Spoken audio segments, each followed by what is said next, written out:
মজার একটা কথা শুনেন, আশ্চর্য একটা সত্য কথা আমার এখানে পরে মনে হয়েছে আর কি। আচ্ছা, আমার তো বোন জামাইয়ের বাড়ি হলো ছোট শরীফপুর কাছিয়া পুকুরি, মাওলানা লোকমান হাকিম, তো আমার আপন বোন জামাই।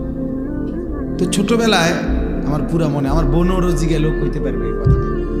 আমি ছোটবেলায় এই বোনের বাড়ির থেকে লাকসাম কি জন্য জানি যাবো, তো আমারে বলে দিছে দিয়া হাঁটতে হাঁটতে কদ্দূর আগ গাইলে দেখবি যে বাস আইব, লোকাল বাস, বাস উঠতে যাবি 2 টাকা বা 4 টাকা ভাড়া। তো আমি হাঁটতে হাঁটতে হাঁটতে হাঁটতে ওই যে আমার দুলাভাইয়ের একজন বোন বিয়ে দিছে, মনে হয় কি গ্রাম জানি, বাটরা, জি জি, এই তো কতটুক আইসা, এখন আমি হাঁটতে হাঁটতে আস্তে আস্তে বাস পাই না, বাস আসে না, এইখানে আইসা এই বাজারে